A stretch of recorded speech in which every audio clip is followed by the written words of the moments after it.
Hello guys, সালামু আলাইকুম। আমি ইউসিসি ব্লগ থেকে আজকে আমি অজিত বলছি। আমাদের সিলেট ট্যুরের আজকে তৃতীয় দিন। ইনশাল্লাহ আজকে শুরুটা হবে সকালের নাস্তা দিয়ে। চলুন আমাদের সাথে।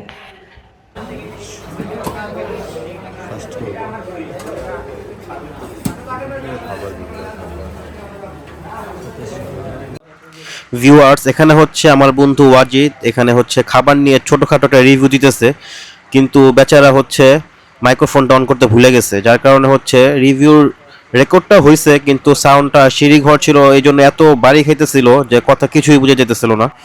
এই জন্য এই ভিডিওতে আমার আলাদা ভয়েস ওভার দিতে হইতেছে। এখানে মূলত সে বলতেছে যে এখানে খাবারগুলো খুবই ভালো। আসলে আমরা এক্সপেক্ট করি নাই যে এখানে খাবারগুলো এত ভালো হবে বা প্রত্যেকটা আইটেমে এত সুস্বাদু হবে। আমরা এখানে যা যা খাবার নিয়েছি এ পর্যন্ত, বিরিয়ানি, মোরগ পোলাও, তারপর হচ্ছে খিচুড়ি, তারপর ভাতের সাথে যে বিভিন্ন তরকারিগুলো আমরা টেস্ট করছি বা ভর্তা, ডাল, মানে এভরিথিং, মানে যত খাবার খেয়েছি সবগুলোর খাবার কোয়ালিটি এবং খাবারের টেস্ট খুবই ভালো ছিল। এবং কি তাদের যে সকালের নাস্তা বাফে সিস্টেমটা ছিল, তাদের বাফে সিস্টেমের খাবারগুলো খুবই ভালো ছিল, খুবই টেস্টি এবং খুবই কোয়ালিটিফুল ছিল। এখন বাজে হচ্ছে সকাল 8টা। আমরা হোটেল থেকে চেক আউট করতেছি।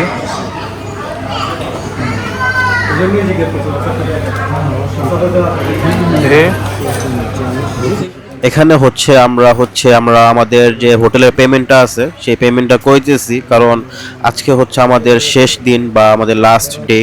কারণ আমরা এখন পেমেন্টটা করে আমরা একবারে হোটেল থেকে লিভ নিয়ে নিব, দেন আমরা সাদা পাথরে যাব। এমন না যে আমরা ঘোরাঘুরি করে দেন লিভ নিতেছি, কারণ আমাদের টার্গেট হচ্ছে সাদা পাথর থেকে ঘুরে দেন সরাসরি ঢাকার দিকে ব্যাক করা। তাই হচ্ছে আমরা নাস্তাটা খেয়েই সাথে সাথে হচ্ছে আমরা রিসেপশনে চলে যাই। রিসেপশনে গিয়ে তাদের যে পেমেন্টটা ছিল পেমেন্টটা সম্পূর্ণ কমপ্লিট করে ফেলি। কমপ্লিট করে দেন আমরা উপরে যাব। উপরে গিয়ে আমরা ব্যাগ ট্যাগ গুছিয়ে দেন আমরা এখান থেকে লিভ নিয়ে নেব। ফাইনালি হচ্ছে আমরা সবাই রেডি, এখন বের হয়ে যাচ্ছি।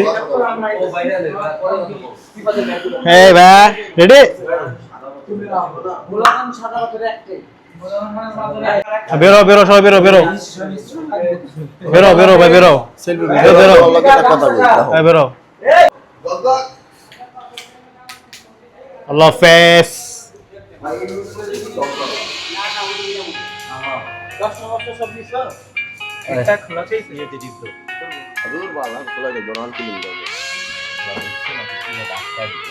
দৌড় দৌড় ফিফার দৌড়।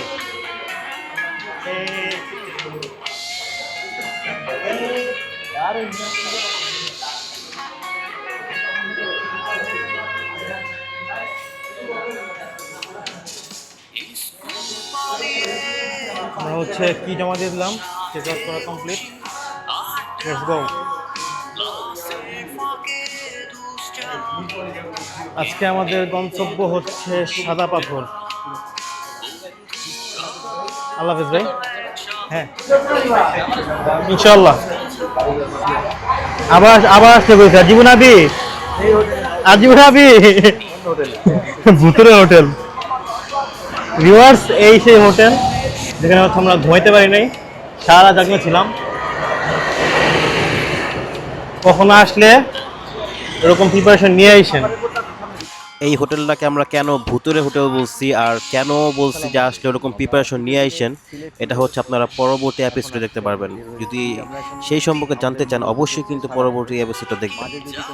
প্রতিদিনের একটা সমস্যা দাঁড়ায় যে আমাদের গাড়িটা বের করার আগে প্রথমে গাড়িটা চেক দেওয়া দরকার। তো আমরা চেক দেওয়ার পর দেখলাম যে আমাদের দরকার হচ্ছে আমাদের একটা আমাদের গাড়িটার গ্যাস শেষ হয়ে গেছিল। গ্যাসটা ইনপুট শেষ হয়নি বলতে গেলে হচ্ছে যতটুকু প্রয়োজন অতটুকু আর কি, ওর থেকে একটু আমরা মানে সবসময় বেশি রাখার চেষ্টা করি। আমাদের গাড়িটা হচ্ছে এটা। আর এখানে এখন সিরিয়ালে দাঁড়াইছে, আমরা সবাই এখানে অপেক্ষা করতেছি যে গাড়ির জন্য, যে কখন তেল নিবে। তেল শেষ হলে আমরা আবার আমাদের গন্তব্যস্থানে রওনা দেবো ইনশাল্লাহ। তৃতীয় দিনের এনজয়মেন্ট আপনাদের সবটা যেন ফোকাসলি কিভাবে কি কেমন কি জায়গা আপনারা আসলে কীরকম কি হবে, ভালো না খারাপ, সবকিছু আপনাদেরকে সবকিছু একদম কি করে বুঝিয়ে দেওয়া হবে ইনশাল্লাহ। আমাদের পাশে থাকবেন ইনশাল্লাহ, আপনারা অনেক কিছু বুঝতে পারবেন। ঠিক আছে, ওকে। যাই হোক, গ্যাস নেওয়ার যে ভিডিওটা ছিল বা গ্যাসের যে দৃশ্যটা দেখানো হয়েছে, ওখানে যে কথাগুলো বলা হয়েছে, ওখানে হচ্ছে আমার বন্ধু ওয়াজিদ কথা বলছে। তো সে কথা বলতে গিয়ে খুবই নার্ভাস ফিল করতেছিল এবং টুকটাক কিছু ভুল বলছে। সবাই দয়া করে ক্ষমা দৃষ্টিতে দেখবেন। আর আশা করি আপনারা বুঝতে পারতেছেন যে আসলে এখানে আমরা সবাই নতুন, যার কারণে টুকটাক সবারই ভুল হইতেছে ভিডিও করতে গিয়ে। এটা হচ্ছে সিলেট শহরের সবচেয়ে বড় চা বাগান, মালিনী ছড়া চা বাগান। এই মালিনী ছড়া চা বাগানের রাস্তা দিয়ে আমরা চলে যাচ্ছি সাদা পাথর উদ্দেশ্যে। এই যে এখানে সুন্দরভাবে মতো লেখা আছে, এই যে মালিনী ছড়া। হ্যাঁ, তো বন্ধুরা, এখন যে আপনারা ভয়েসটা শুনতে পাইতেছিলেন একটু আগে, মানে চা বাগান সম্পর্কে যে বলতেছিল, এটা হচ্ছে আমার আরেকটা বন্ধু। সে আর কি চা বাগান সম্পর্কে আরও কিছু বলতেছিল, যেরকম চা বাগানটা খুবই সুন্দর, খুবই বড়, বা এখানে হচ্ছে মানুষরা কাজ করে, বা পুরুষ মহিলা উভয় পক্ষে কাজ করা হয়। তো এই সম্পর্কে সে আরও কিছু কথা বলতেছিল। তো আমি আপনাদেরকে এই ধরনের কথাগুলো শুনিয়ে আরও বোরিং ফিল করতে চাইতেছিলাম না। এই জন্য হচ্ছে আমি ভয়েস ওভার দিয়ে বলতে চাচ্ছিলাম যে এখন থেকে আমরা যা যা জার্নি করেছি বা যা যা ভিউ দেখেছি, সেই ভিউগুলো দেখাবো আপনাদেরকে, এবং ভিউগুলোর পাশাপাশি আমরা হচ্ছে সং অ্যাড করে দিব যেন আপনাদের বোরিং ফিল না হয়।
ভিউয়ার্স, আমরা হচ্ছে কাপড় চোপড় চেঞ্জ করে সবাই রেডি হয়ে গেছি।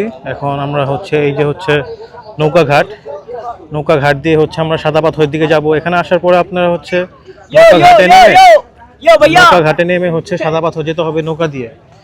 আর নৌকার রাস্তা হচ্ছে না হয় আরও 3 থেকে 3.5 কিলোমিটার প্রায় দিতে হবে আপনাদের নৌকা দিয়ে, দেন হচ্ছে আপনারা সাদা পাথর পৌঁছে যাবেন। যাই হোক, আমরা যাওয়ার পরে হচ্ছে ওখানে দেখতে কীরকম হয় বা কী করি ওখানে গিয়ে ওখানে ভিডিওগুলো শেয়ার করবো ইনশাল্লাহ। আপনারা ভিডিওগুলো ধৈর্যের সাথে দেখতে থাকেন, এবং যদি ভিডিওগুলো ভালো লাগে অবশ্যই কমেন্ট করবেন, লাইক করবেন, শেয়ার করবেন। So let's go. এই হচ্ছে নৌকা ঘাটের সিঁড়ি, এখান দিয়ে নেমে আমরা ওই যে নৌকা, ওখান থেকে নৌকা দিয়ে পার হইতে হবে। এখন নৌকা পার হইতে কত টাকা লাগে না লাগে সেটা আপনাদেরকে জানাবো, বলবো। দেখি যাওয়ার পরে এখন গণহারে যাব নাকি রিজার্ভ করে যাব সেটা দেখা যাবে। কিভাবে গেলে ভালো হয়, কত টাকা নিবে সেটার উপর ডিপেন্ড করবে। ভিউ দেখেন ভিউয়ার্স, সেই ওয়াও।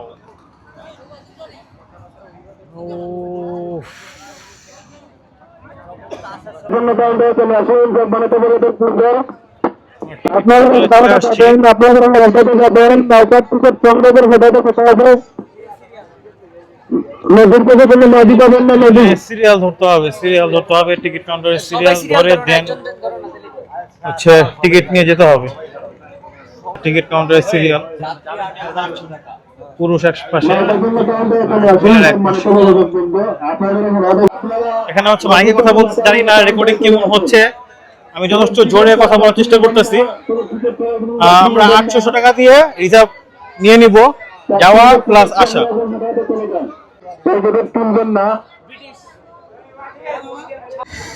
আলহামদুলিল্লাহ আমাদের টিকিট ডান। এটা হচ্ছে আমাদের টিকিট, আমরা রিজার্ভ নিছি। রিজার্ভ হচ্ছে আমাদের 800 টাকা। আমরা এখন নৌকা উঠবো।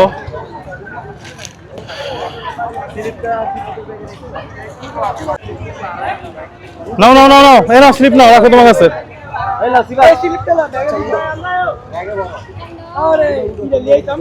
কোনটা ভাই?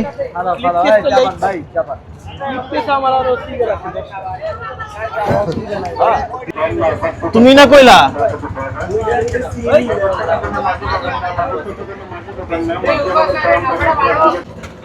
Wow, so beautiful.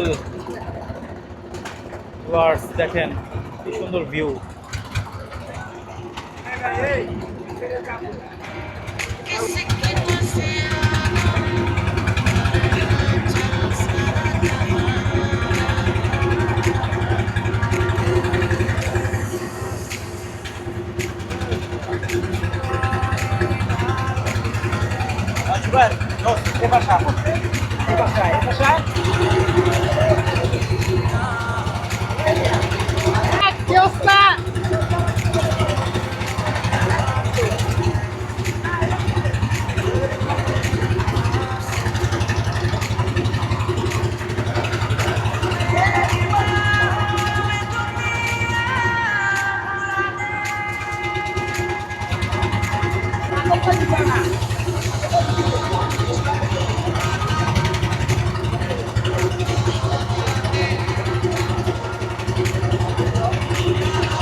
ভিউয়ার্স, আমরা এই পার চলে আসছি, এখন নামবো।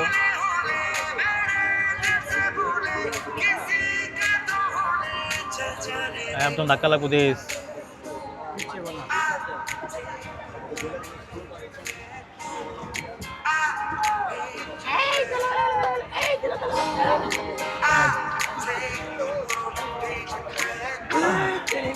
বিসমিল্লাহ।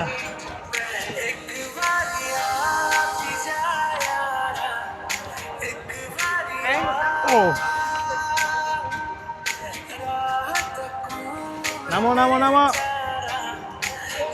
শাবাশ। সেই ফাল দে, ওয়াজিদ ফাল দে, এই শাবাশ।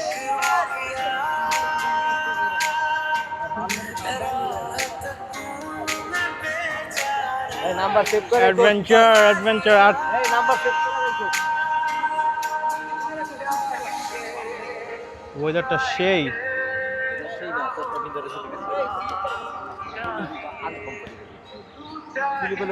সানগ্লাস কিনছো কে ভাই তুমি? চশমা খুলে হাঁটো। সাদা পাথর আমরা হাম্বা নিয়ে আসছি, হাম্বা। ও আসিস, তোমার মতোই তো পুরা মিনছে ভাই, তোমার মতোই।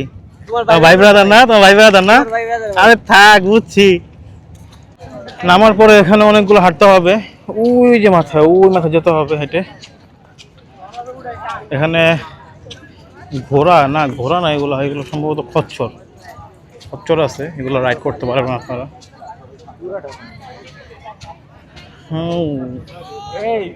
কোনো গাধারা গরু গাধায় উঠবা?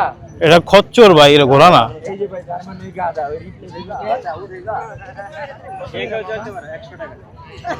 100 টাকা সাদা পাথর পৌঁছে দিবে, 100 টাকা। ঠিক আছে ভিউয়ার্স, আমরা হাঁটার পরে ওখানে যাওয়ার পরে হচ্ছে আবার ভিডিও শ্যুট করব। আসলে বিষয়টা হচ্ছে আমার ফোনের চার্জ খুবই কম থাকে। এখন যে চার্জ আছে এটা দিয়ে হচ্ছে সম্পূর্ণ ভিডিও কভার করতে হবে। গতকালের চার্জ শেষ হওয়ার কারণে কালকে আসার যে ফুটেজগুলো আছে ওগুলো আমরা রেকর্ড করতে পারি নাই। তো চাই না আজকে এই ধরনের কোনো ঘটনা ঘটুক। অলরেডি আমার চার্জ 60% নিচে চলে আসছে, মাত্র এন্ট্রি করছে এতে 60% নিচে চলে আসছে। আপাতত আমরা এখান থেকে ভিডিও থেকে স্কিপ করি, দেন হচ্ছে আমরা ওখানে সাদা পাথর পৌঁছে আবার ভিডিও শ্যুট করব। আমরা প্রায় চলে আসছি এই যে সাদা পাথরের সামনে। এখানে সব সাদা পাথর। এখানের একজনকে জিজ্ঞেস করলাম যে ভাই এই পাহাড়গুলো কি উঠা যাবে বা যাওয়া যাবে কিনা, বলতেছে এখানে একটা পাহাড়ও বাংলাদেশে না, একটা পাহাড়ও বাংলাদেশের না। এখানে যে এই যে ছোট একটা ঝিল আছে বা নদীর মতো যেটা আছে, এটার হচ্ছে 100%-এর মধ্যে 75% হচ্ছে ইন্ডিয়ার, বাংলাদেশে হচ্ছে 25%, বাকি সবই হচ্ছে ইন্ডিয়ার। তো যেহেতু পানি হচ্ছে 25% অনলি, ওখানে তো পাহাড়ের আশা করা যায়ই না। সো আমরা পাহাড়ে উঠতে পারবো না বা পাহাড়ে দিয়ে যেতে পারবো না, এর ভিতরেই সীমাবদ্ধ থাকতে হবে আমাদের।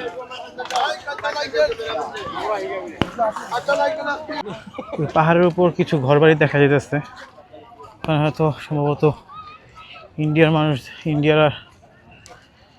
ইন্ডিয়ার পাহাড়ি মানুষ থাকে ওখানে। যেহেতু বাংলাদেশের আন্ডারে কোনো পাহাড়ি নাই, ওখানে তো বাংলাদেশের পাহাড়ি মানুষ পসিবল না। আমরা বাংলাদেশের মানুষ দয়ালু, সব ইন্ডিয়ার গিফট করে দিছি। আরে বাবা, অ্যাস্থেটিক বাঙালি না?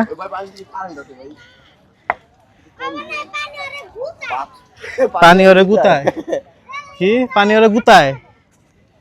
বাবুটা বলতেছে পানি তোমার গুতায়, বুঝছো? পানি তোমার গোতায়।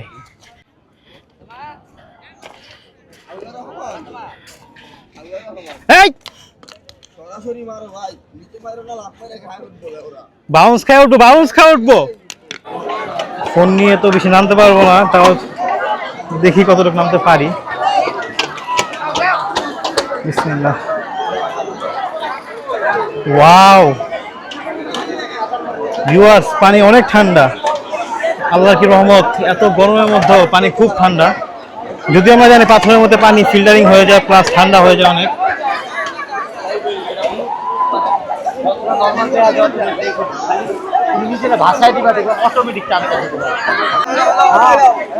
না না না, ফোন অটো প্রুফ না, অটো প্রুফ না, তোমারটা অটো প্রুফ না। না ভাই, অটো প্রুফ না, তোমার ইচ্ছা। তুমি যদি বাঁচতে চাও ভাই, কারো দোষ নাই।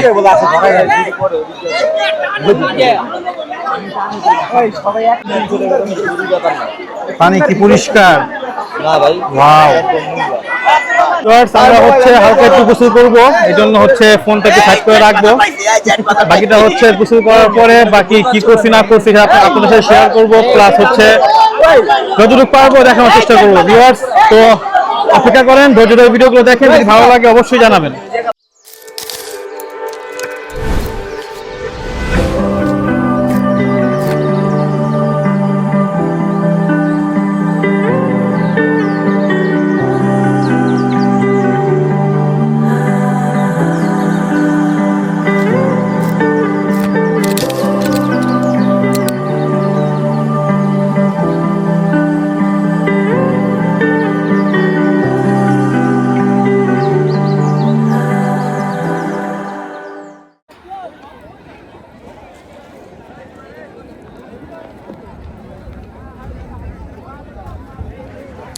আমাদের হচ্ছে মোটামুটি সবারই গোসল করা শেষ, সবাই বের হয়ে গেছি পানি থেকে। সবাই এখন ঢাকার উদ্দেশ্যে আর কি আমরা ব্যাক করতেছি এখান থেকে। আমরা এখানে অনেক এনজয় করছি।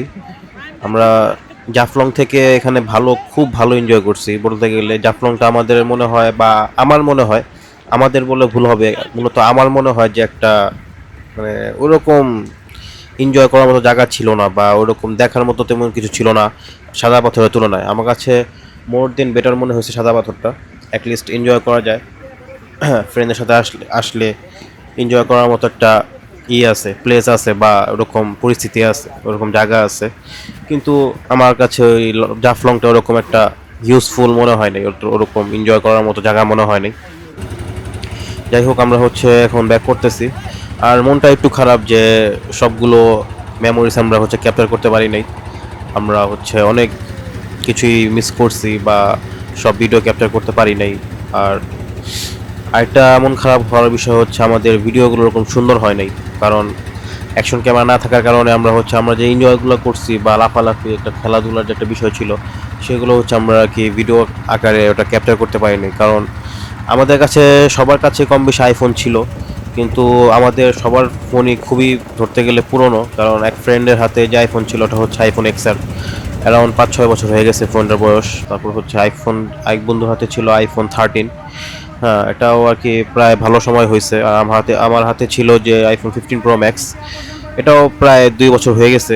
তো আমরা জানি যে একটা ফোনের ওয়ারেন্টি থাকে 1 বছর। তো 1 বছর পরে যদি ওই ফোনে কোনো ইস্যু হয় সেই ক্ষেত্রে হচ্ছে কোম্পানি বা যারা সেলার থাকে তারা কোনো ওটার উপর রিস্ক নেয় না। তো এখন পানিতে চুবানো ফোনটা খুবই রিস্কি মনে হয়েছে আমাদের, এই জন্য হচ্ছে আমরা কেউ ফোন পানিতে চুবাই নাই। অলরেডি হয়তো আপনারা ভিডিওতে দেখতে পাচ্ছেন যে আমি একজনকে ডাইরেক্ট বলে দিতেছি যে তোমার ফোন কিন্তু ওয়াটার প্রুফ না। ওর ফোনটা ছিল আইফোন এক্সআর, ওই ফোনটা কি পানিতে ডুবে যেতেছিল। তাই বলতেছিলাম তোমার ফোন অলরেডি 5-6 বছর হয়ে গেছে, এখন তোমার ওই ওয়াটার সিলের কতটুকু ক্ষমতা আছে বা কতটুকু সে পানি করতে পারবে, এটা তো মানে কতটুকু সে ঠেক দিতে পারবে বা কতটুকু সে সেল্লা দিতে পারবে সেটা তো কোনো গ্যারান্টি নেই। তুমি কেন রিস্ক নিবা? তাও তুমি যদি চাও তুমি রিস্ক নিতে পারো। যাই হোক, এইসব বিষয় নিয়ে এরকম হইলো। তো আমরা ঘোরাঘুরি করলাম, ঘোরাঘুরি করে এখন গাড়িতে উঠে গেছি। গাড়িতে উঠে আমরা ঢাকার উদ্দেশ্যে ব্যাক করতেছি। আর জানি ভিডিওটা খুবই বোরিং ছিল, তাও আমার জন্য দোয়া করবেন যেন আমি আরও ইন্টারেস্টিং ভিডিও দিতে পারি, ভালো ভালো ভিডিও দিতে পারি। আর এই দেখেন আমাদের অবস্থা, সবাই গোসল করে গাড়িতে হচ্ছে, ঠিক মতো কেউ কাপড় চেঞ্জ করি নাই। এত গরম ছিল, বিশ্বাস করেন এত গরম ছিল, এত রোদে তাপ ছিল যে আমাদের হচ্ছে সাদা পাথর থেকে গোসল করে আমাদের গাড়িতে পৌঁছাতে আমরা শুকিয়ে গেছি। সবাই গাড়িতে পৌঁছাতে শুকিয়ে গেছে, যার কারণে হচ্ছে আমরা কাপড় চেঞ্জ করে সময় নষ্ট করি নাই। আমরা হচ্ছে ঢাকার উদ্দেশ্যে ব্যাক করার জন্য গাড়িতে উঠে গেছি। সো আমরা এখন বাসা থেকে ব্যাক করতেছি বা ঢাকার থেকে ব্যাক করতেছি। এখন টুকটাক ভিউ আছে আর সামনে টুকটাক কিছু ইনফরমেশন আছে, সেগুলো দেখতে পাবেন ইনশাআল্লাহ। ভিউয়ার্স, আমরা এখন দাঁড়িয়ে আছি গরিবে নেওয়াজ ফিলিং স্টেশনের সামনে, মানে সিএনজি ফিলিং স্টেশন। আসলে হচ্ছে আমাদের যে গাড়িটা আছে, আমাদের গাড়িতে গ্যাস প্রয়োজন। গ্যাস খুবই কম, একবারে নাই বললেই চলে, কারণ ঢাকা পৌঁছানোর মতো গ্যাস নাই। এর মধ্যে আমাদের আরেকটা প্যারা হচ্ছে, আমরা যদি ঢাকার ভিতরে 12টা বা 12:30টার ভিতর না ঢুকতে পারি, মানে গাড়ি যেখান থেকে আমরা কি ভাড়া করছি ওখানে যদি 12:30টার ভিতর না পৌঁছে দিতে পারি, তাহলে সেই ক্ষেত্রে তারা আরেকদিন বাড়তি ধরবে এবং কি সেটার টাকা আমাদের দিতে হবে। এখন আমরা গাড়ি ইউজ করি তাও দিতে হবে, যদি গাড়ি ইউজ না করি তাও দিতে হবে, কারণ তারা 12:30টার পর ধরে নিবে যে গাড়িটা তারা ব্যাক পায় নাই, যার কারণে তারা এটা পেমেন্ট নিয়ে নিবে। তো আমাদের এই জন্য আরও এক্সট্রা 5,000 টাকা অ্যাড করতে হবে যদি আমাদের দেরি হয়ে যায়। এই জন্য হচ্ছে আমরা খুবই তাড়াহুড়ায় আছি। আর আমরা মূলত ড্রাইভারকে বলতেছিলাম যে কোনোভাবে কি ঢাকায় যাওয়ার পরে গ্যাস নেওয়া পসিবল হয় কি না, মানে এই যে গ্যাসটা সেটা থেকে ঢাকায় যাওয়া সম্ভব কিনা। যাই হোক, ড্রাইভার বললো না, কোনোভাবেই সম্ভব না। তারপরে আমরা বাধ্য হয়ে আরও খোঁজ করলাম আশেপাশে কোনো গ্যাস পাম্প খালি আছে কিনা। খবর নিয়ে আমরা গ্যাস নিলাম, নিয়ে তাড়াহুড়া করে ঢাকায় ব্যাক করতে পারছি।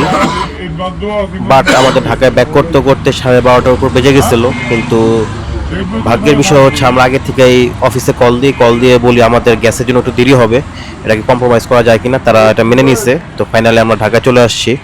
আর আজকের ভিডিও এই পর্যন্তই। কালকের ভিডিও কেউ মিস করবেন না। আল্লাহ হাফেজ।